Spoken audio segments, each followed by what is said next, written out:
दोस्तों अशोक लीलैंड ने अपने क्वार्टर फोर के नंबर डिस्क्लोज कर दिया है। तो चलिए देखते हैं क्या है क्वार्टर फोर के नंबर्स के अंदर। लेकिन उससे पहले बता दूं, कंपनी की आज रिपोर्टिंग मेरी कंपनी बोनस के ऊपर भी कुछ डिसीजन लेने वाली थी और कंपनी की तरफ से बोनस का ऐलान किया गया है। 1:1 के रेशियो में कंपनी आपको बोनस दे जानी, यानी कि हर एक शेयर पे कंपनी की ओर से एक शेयर आपको दिए जाएंगे, जिसका जो रिकॉर्ड डेट होने वाला है वो कंपनी बताइए कि आने वाले कुछ समय में कंपनी एक अलग से बोर्ड मीटिंग रखेगी जिसमें कंपनी आपको रिकॉर्ड डेट बताएगी।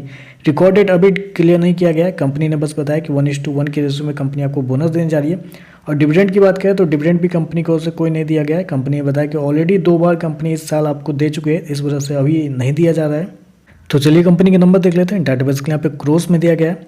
तो देखिए पिछले क्वार्टर की बात करते हैं तो पिछले क्वार्टर में कंपनी लगभग बोल सकते हैं 9,478 करोड़ का रेवेन्यू जनरेट की थी ऑपरेशन के थ्रू। पिछले साल देखते हैं तो 11,266 करोड़ के आसपास, जबकि अभी देखें तो 11,906 करोड़ आपको जाता हुआ देखने को मिला। तो साल दर साल जाते हैं तो साल दर साल कंपनी के रेवेन्यू के अंदर तेजी आपको देखने को मिली, लगभग 6% के आसपास का जंप आपको देखने को मिल रहा है। जबकि क्वार्टरली बेस पे जाते हैं तो क्वार्टरली बेस पे एक बड़ी तेजी आपको देखने को मिला ही है। लेकिन जैसा कि आपको पता है कि ऑटो इंडस्ट्री है, तो ऑटो इंडस्ट्री में हम क्या करते हैं, हम साल दर साल ही चेक करते हैं। तो साल दर साल देखें तो कंपनी के रेवेन्यू के अंदर लगभग 6% के आसपास की तेजी आपको देखने को मिली है।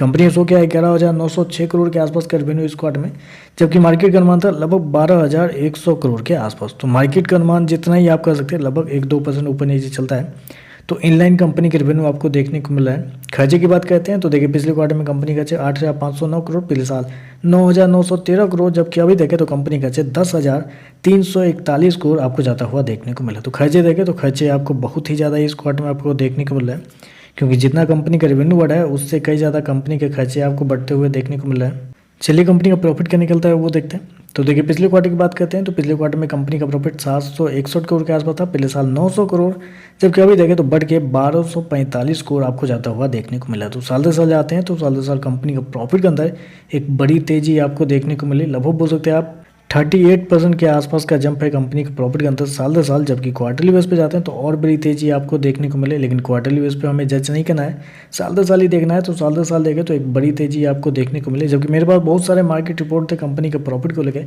जिसमें जो एवरेज अनुमान जो निकल के आता है वो निकल के आता है आपका 1,200 करोड़ से लेकर 1,400 करोड़ के बीच में। मार्केट का मानना था कि इसके बीच में कंपनी का प्रॉफिट आता हुआ देखने को मिलेगा। तो आप कह सकते हैं कुछ ब्रोकरेज के हिसाब से इनलाइन आपको देखने मिला, कुछ के हिसाब से थोड़े से मिस होते हुए आपको देखने को मिल रहा है। चलिए कंपनी के ईपीएस क्या निकलते हैं वो देखते हैं। तो देखिए पिछले क्वार्टर में कंपनी का ईपीएस 2.60 था, पिछले साल 3.7, अभी देखें तो बढ़ के 4.24 आपको देखने को मिला। और कंपनी के मार्जिन की बात करते हैं तो कंपनी का ऑपरेटिंग मार्जिन पिछले साल 14% के आसपास था, जबकि अभी देखें तो 15% के आसपास है। जबकि नेट प्रॉफिट मार्जिन 8% से बढ़ के 10.5% के आसपास देखने को मिला है। तो ओवरऑल अगर नंबर को समराइज करो तो नंबर कुछ खास आपको देखने को नहीं मिल रहा है, नॉर्मल टाइप के आप नंबर कहेंगे, मतलब जितना मार्केट का अनुमान था एग्जैक्टली उसी के आसपास आता हुआ देखने को मिला है। रेवेन्यू प्रॉफिट दोनों देखें तो जितना मार्केट का अनुमान था उसके आसपास ही आपको आता हुआ देखने को मिल रहा है। तो चलिए बस आज के लिए बस इतना ही। वीडियो पसंद आए तो लाइक कीजिएगा, साथ में साथ चैनल को सब्सक्राइब जरूर कीजिएगा। धन्यवाद।